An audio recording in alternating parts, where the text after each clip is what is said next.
Wadah pelayanan perempuan yang diberkati Tuhan, Shalom. Tidak terasa saat ini kita telah memasuki minggu-minggu Prapaskah, di mana dalam 6 pekan ini kita akan ada bersama-sama mengarahkan hati, pikiran, dan kehidupan kita untuk memaknai kembali arti kehidupan, kematian, dan kebangkitan Kristus dalam hidup orang percaya. Persekutuan yang Tuhan Yesus kasihi. Kitab 2 Petrus 2 ayat 4-10 ini berisi tentang nasihat atau peringatan Petrus kepada orang Kristen mula-mula. Tentang ancaman nabi-nabi dan guru-guru palsu yang mengajarkan ajaran sesat yang menuju kepada kebinasaan. Ajaran mereka tidak sesuai dengan kebenaran Injil Yesus Kristus, melainkan kebenaran menurut keinginan mereka sendiri. Mereka menyangkal Yesus Kristus yang telah menebus mereka. Mereka tidak taat kepada perintah Allah dan menganggap Allah tidak memiliki kuasa. Persekutuan perempuan yang Tuhan Yesus kasihi.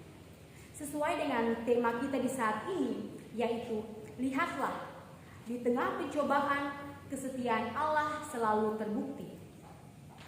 Poin penting dari bagian ini adalah mengenai pencobaan. Pencobaan-pencobaan yang kamu alami ialah pencobaan-pencobaan biasa.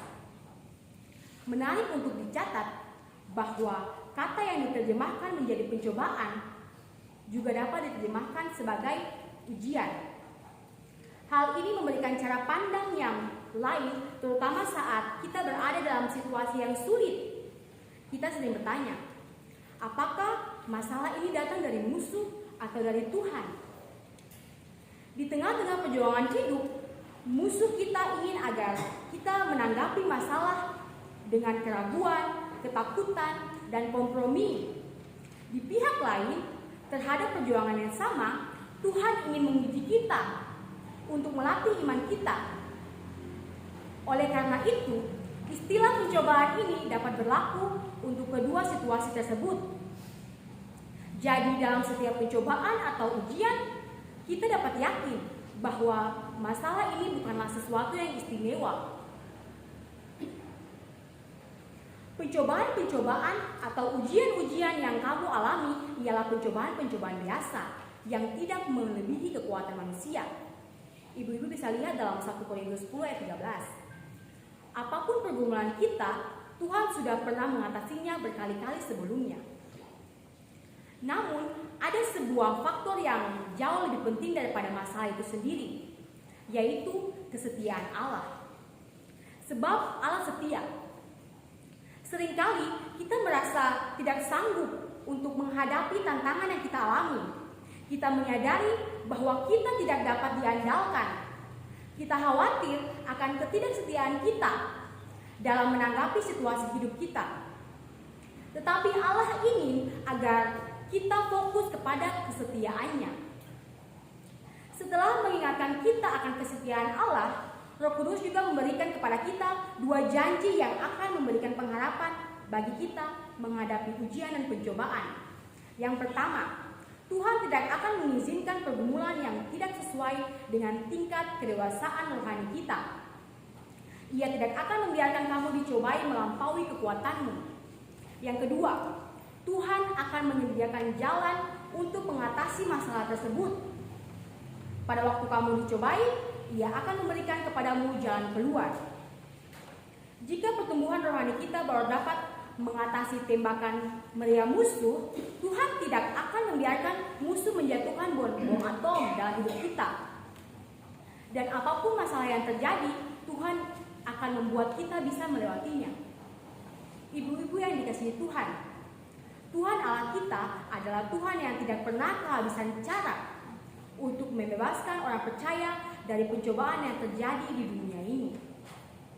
Karena penyelamatan bagi orang saleh atau orang percaya adalah pekerjaan Tuhan sendiri. Ia turun ke bumi untuk menyelamatkan orang-orang yang bertobat, yang percaya kepada Tuhan. Demikian juga berlaku sampai pada hari ini. Tuhan selalu membuktikan kesetiaannya kepada orang-orang yang percaya kepadanya untuk diselamatkan. Dan Tuhan juga tahu untuk menyimpan orang-orang yang menolak Tuhan, yang tidak percaya kepada Tuhan untuk disiksa pada hari penghakiman. Ibu-ibu yang Tuhan Yesus kasihi, kalau kita menyimak di dalam Alkitab, kita dapat mengetahui bahwa setiap pencobaan yang Tuhan izinkan terjadi, baik berskala menyeluruh seluruh dunia maupun berskala kecil di dalam satu negeri, itu terjadi karena adanya kejahatan dosa dari manusianya yang sudah memuncak di hadapan Tuhan. Contohnya kita bisa melihat di dalam kitab Kejadian pasal 6-7. Ibu-ibu bisa lihat situ adalah air bah. Seluruh bumi tidak ada yang luput dari terjangan air bah.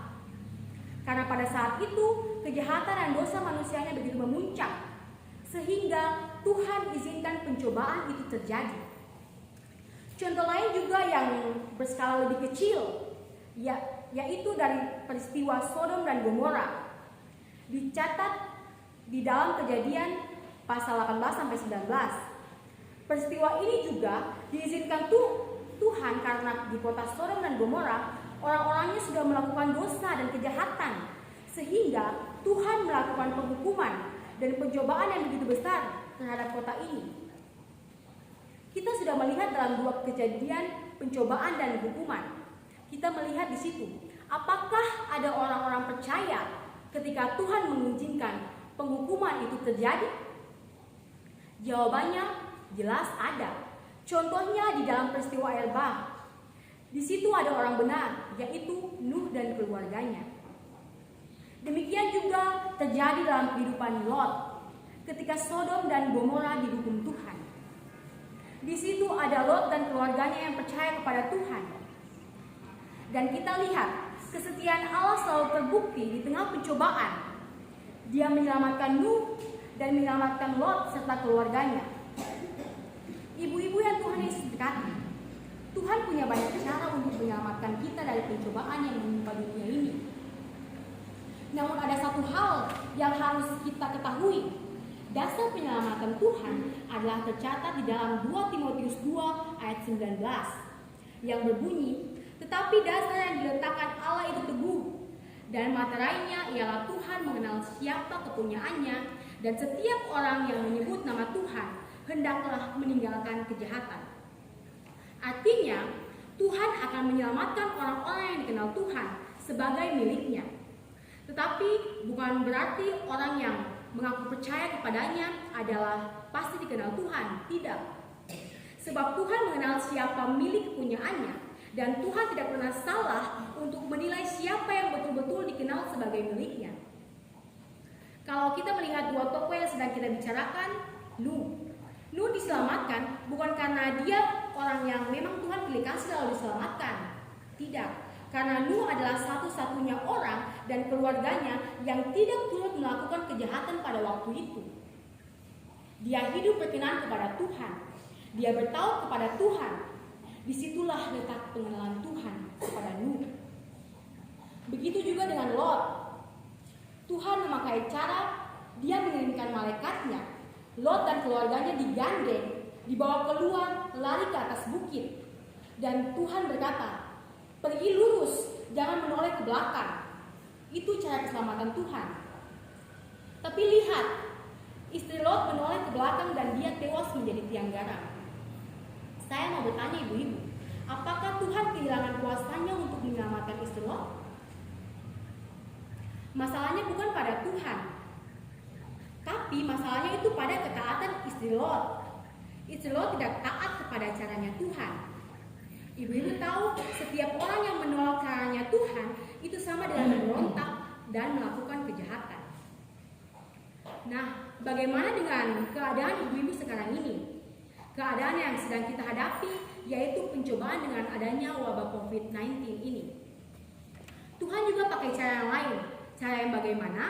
Tuhan pakai cara lewat pemerintah.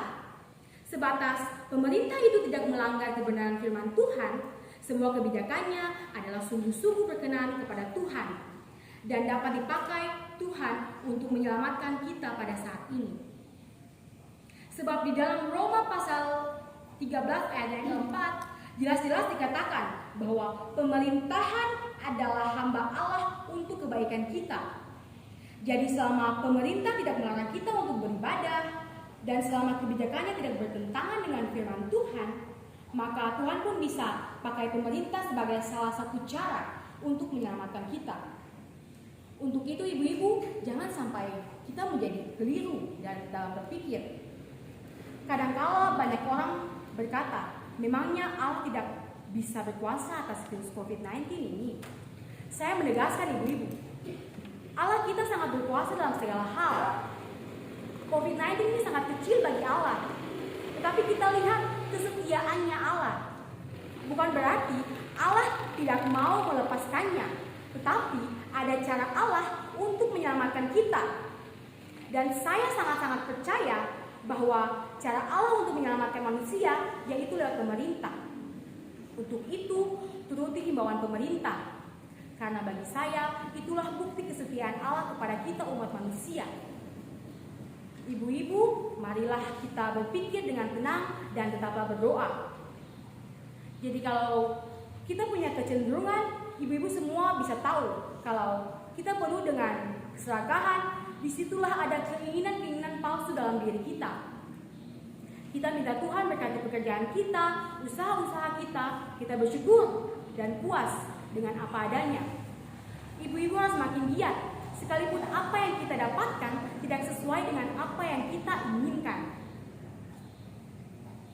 Di hari penghakimannya nanti, kita tidak terhitung orang-orang yang sudah siap untuk dibinasakan. Tuhan Yesus memberkati kita semua. Amin.